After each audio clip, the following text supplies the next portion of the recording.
What about you? What are some of your other goals? So obviously you have this unique ability to kind of create a different angle of looking at things. That's what I feel like is one of your strong suits to me. It's like, this is a different, this humor is so, Third eye. It's a third eye, bet. Yeah. You got a third eye. So do you want to like make movie? What do you want to do? Are you already doing everything you want? Working on movies. That's why I came down here to get that done. Stand up. I go on tour. We going to Minnesota. I'm with Desi Banks. I'm at the time he got to come on your show. We're going on tour with him. And you, like I said, you inspired me. Desi inspired me. Kevin Hart. This was the run. Like I really need to get in the stand up. And even watching your shit, you don't give a fuck. And when you're on stage and you don't give a fuck, it makes them laugh more. My thing was focusing on the crowd. And it goes back to where I told you when that lady spent her $10,000. I so focused on, I want them happy. They spent their money because people complain if they don't get their food right. They complain. They don't get their shirt right. So when people spend their money, they complain. Even when shit is free, they still complain. Yeah. But I can't worry about that though. I got to do me and do on that stage. And at the end of the day, just know it's going to be complainers and lovers. So I was so worried about the negative side. That's what I said, people worry about that and you forget about the positive. I'm like, fuck, it's half and half. And your whole goal was to just get everybody in that room on the same page. Because it comes back to what we said earlier. This is my closet. So if I open this bitch and you in here, just know this is all my wardrobe. This is all me.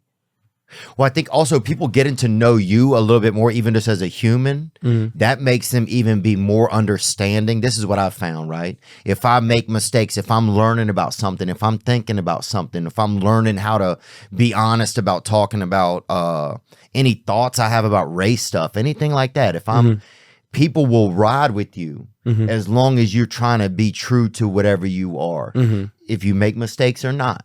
Most people will ride with you as a human, you know, like it's, you know, because there's more to, you know, people love the humor, but then also they get to know the person, you know, there's a lot of artists out there that people start to love the person.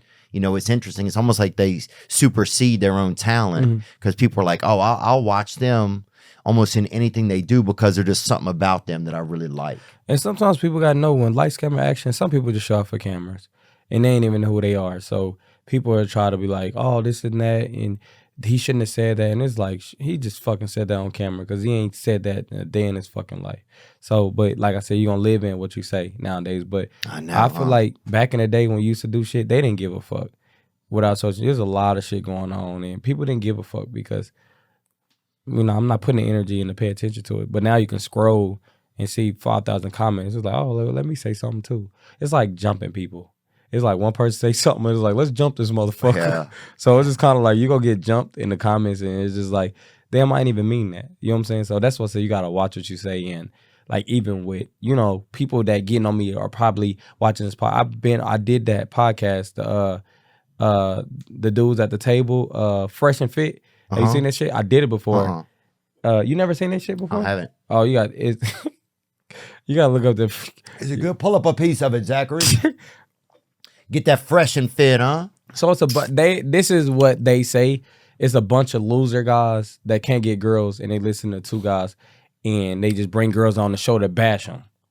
But I mean, I don't know what to call it. Like, oh dang, that seems. Is it kind of cold?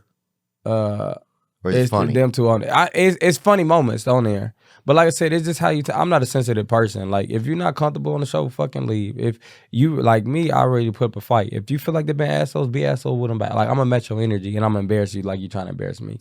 So so you have a lot of good like kind of theories on your own behavior and ways to like kind of navigate yourself. Where does some of that come from for you? That's funny. Actually, just getting lack of attention as a child and just being the one that's counted last. So being counted last and always been the bottom is like, what the fuck can I do to get to the top? And when I get to the top, I always remember when I was last. So now I'm here, keep both of those energy. Keep that shit equal. So that's why I was just like, don't go overboard, don't go underboard. Because at the end of the day, it's going to be people that was in my spot. I want them to know we can get up here and be okay.